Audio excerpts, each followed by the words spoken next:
भारत में मुसलमानों पर ज़मीन तंग करने का सिलसिला मुसलसल जारी है। खासतौर पर जब से मोदी हुकूमत बरसरे इक़्तिदार आई है, मुसलमानों के खिलाफ कार्रवाइयों में इजाफा हुआ है। मुसलमानों को झूठे मुकदमात में फंसाया जा रहा है, नाजायज़ तौर पर मुल्क बदर किया जा रहा है, दहशतगर्दी के झूठे इल्ज़ामात लगाए जा रहे हैं, मुसलमानों की मजहबी आज़ादी पर हमले किए जा रहे हैं और उन्हें ज़िंदगी के मुख्तलिफ शोबों में पीछे धकेलने की मुनज़्ज़म कोशिशें की जा रही हैं, जिनकी तफसीलात हम वक्तन फ़वक्तन आपके सामने लाते रहे हैं। लेकिन भारत में मुस्लिम मुखालिफ कार्रवाइयों का सिलसिला कई दहाइयों से जारी है और आज जिसकी एक बड़ी मिसाल सामने आई। 2006 के मुंबई ट्रेन धमाकों के तमाम 12 मुसलमान मुलजिमान 19 साल बाद बरी हो गए हैं। मुंबई हाई कोर्ट ने फैसला सुना दिया है, जिससे ये हकीकत सामने आई कि भारत में मुसलमानों को बाकायदा तौर पर इस मुकदमे में फंसाया गया था। ये मुकदमा 19 साल तक चला और इस दौरान एक मुलजिम का अपील के दौरान ही इंतकाल हो गया।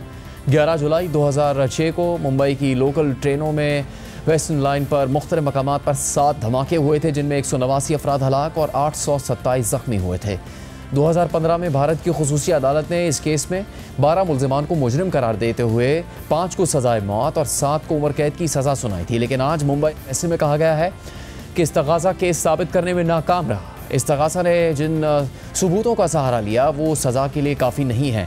इस्तग़ासा के मरकज़ी गवाह भी नाकाबिले एतबार हैं। 4 साल तक गवाह का खामोश रहना और फिर अचानक तमाम मुलजिमान को शनाख्त करना अब नॉर्मल है। जिस तरह शनाख्त परेड करवाई गई उस पर भी सवाल उठते हैं। कुछ गवाहों पर तो जरा ही नहीं की गई। ये मानना मुश्किल है कि इन्हीं मुलजिमान ने जुर्म किया था। वकलाए सफाई की ये दलील मंजूर की जाती है कि मुलजिमों पर तशद्दुद करके इकबाल जुर्म करवाया गया, इसीलिए सज़ा कलअदम की जाती है। इस हवाले से भारतीय न्यूज़ वेबसाइट दी वायर ने लिखा है कि इस फैसले के आने में 19 साल लगे और इस दौरान उन 12 अफराद को मुसलसल जेल में रखा गया। इनमें से सिर्फ वाहिद शेख को 2015 में बरी किया गया था, जबकि ट्रायल कोर्ट ने उनके खिलाफ कोई सबूत न होने पर उन्हें रिहा कर दिया था, मगर वो भी 9 साल तक जेल में रह चुके थे। दीवार के मुताबिक 667 सफ़ात पर मुश्तमिल फैसले में अदालत ने वाज़ेह तौर पर लिखा है कि मुलजिमान के एतराफ़ी बयानात झूठे और नामुकम्मल पाए गए और इनमें कई हिस्से एक दूसरे से नकलशुदा लगते थे। अदालत ने यह भी तस्लीम किया कि इन अफराद पर जिस्मानी और जहनी तशद्दुद करके एतराफ़ी बयानात लिए गए। दीवार ने लिखा है कि ये बरियत ATS यानी एंटी टेररिज्म स्क्वाड की कारकर्दगी पर संगीन सवालात उठाती है। पुलिस का दावा था कि मुलजिमान ने प्रेशर कुकर में बम तैयार किए और उन्हें शाम के वक्त भीड़ वाली ट्रेनों में रखा। उस वक्त रियासत में कांग्रेस की हुकूमत थी और उसी हुकूमत ने फौरी तौर पर तफ्तीश ATS के हवाले कर दी थी। इसी अरसे में ATS के तहत 2006 के मालेगांव जैसे कई केसेस में मुसलमानों को गलत तौर पर मुलविस किए जाने पर सवालात उठे थे। मालेगांव केस में बाद में नेशनल इन्वेस्टिगेशन एजेंसी ने अपने हाथ में लेते हुए कार्रवाई की और तहकीकात में इंकशाफ हुआ कि हमले के पीछे हिंदू इंतहा पसंदों का हाथ था। मुंबई ट्रेन हमला केस में 5 अफराद को फांसी की सज़ा और 7 को उम्र कैद दी गई। इनमें से एक कमाल अंसारी 2021 में जेल में फौत हो गए। किसी भी शख्स को 19 साल तक जमानत नहीं दी गई, यहाँ तक कि कोरोना या किसी करीबी रिश्तेदार की मौत पर भी नहीं। अब हाई कोर्ट ने इन सब को PR बॉन्ड पर रिहा करने का हुक्म दिया है, यानी किसी माली जमानत के बगैर रिहाई दे दी गई है। दीवार ने अपने गुज़श्ता माह की एक रिपोर्ट का हवाला देकर लिखा कि उन ख़ानदानों को जिनके अफराद जेल में थे मुसलसल हरासा किया जाता रहा। वाहिद शेख जो गिरफ्तारी के वक्त एक स्कूल टीचर थे, 2015 में रिहाई के बाद सरगर्म समाजी कारकुन बन गए। उन्होंने इनोसेंस नेटवर्क बनाया और बाकी 12 अफराद की रिहाई के लिए मुहिम चलाई। उन्होंने जेल की ज़िंदगी पर किताबें लिखी, भारतीय जेल निज़ाम पर तहकीक की और इसी मौजू पर हाल ही में PhD मुकम्मल की। इस केस में जमीयत उलमाए हिंद ने भी भरपूर कानूनी ताउन फराहम किया। भारत के कई मशहूर वकला ने यह केस लड़ा। ATS ने दावा किया कि ये अफराद लश्कर तैयबा से ताल्लुक़ रखते थे और साजिश पाकिस्तान में तैयार हुई थी। पुलिस कमिश्नर AN राय ने कहा था कि 2 कश्मीरी नौजवानों ने मुंबई के बाज़ार से प्रेशर कुकर ख़रीदे थे जो धमाकों में इस्तेमाल हुए, मगर ये प्रेशर कुकर थ्योरी बाद में चार्जशीट से गायब हो गई। फिर 8 साल बाद इसे दोबारा शामिल कर दिया गया, लेकिन वकला ने अदालत में इस कहानी की कमज़ोरियाँ वाज़ेह कर दी। 2 दुकानदारों के बयानात जिन्होंने कुकर बेचे थे, पुलिस ने काबिल एतबार ना मानकर मुकदमे से निकाल दिए, जबकि उनकी गवाही अहम थी। वकला ने कहा कि जब अली और फैसल को गिरफ्तार किया उसके बाद ही प्रेशर कुकर की कहानी घड़ी गई। वकला ने यह भी कहा कि कानून के तहत किसी कार्रवाई के आगाज़ से पहले एडिशनल कमिश्नर ऑफ पुलिस की बाकायदा मंजूरी ज़रूरी होती है, लेकिन जिस अफसर ने मंजूरी दी वो गवाही के लिए अदालत में पेश ही नहीं हुए। मुजम्मिल और ज़मीर नामी मुलजिमान की नुमाइंदगी करने वाले वकील ने बताया कि किस तरह ज़बरदस्ती एतराफ़ी बयानात लिए गए।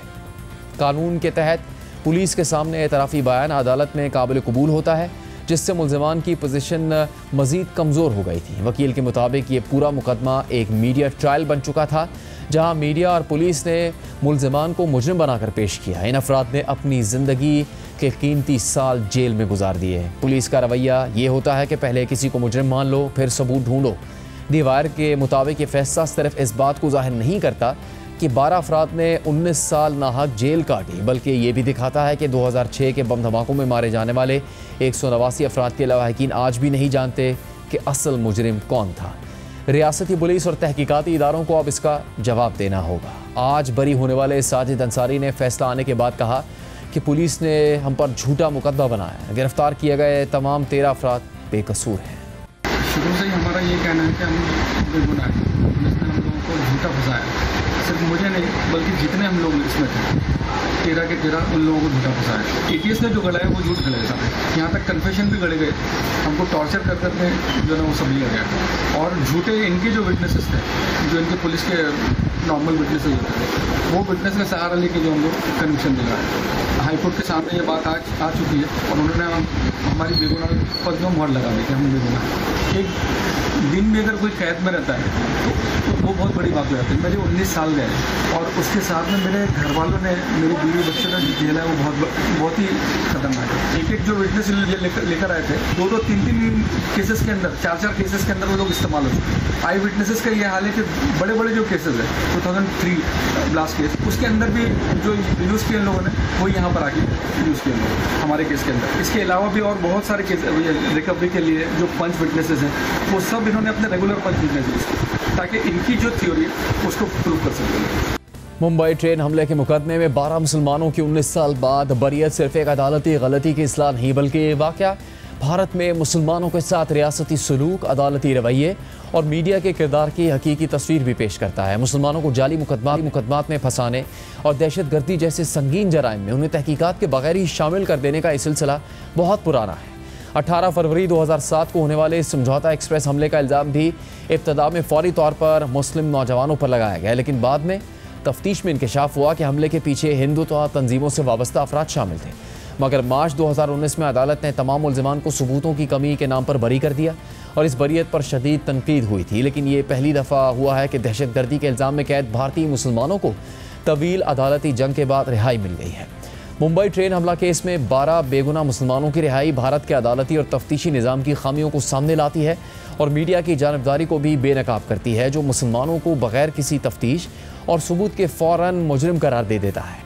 इस जैसे वाक़यात इस सच्चाई को सामने लाते हैं कि भारत में मुसलमान अक्सर कौमी सलामती के नाम पर कुर्बानी का बकरा बनाए जाते हैं।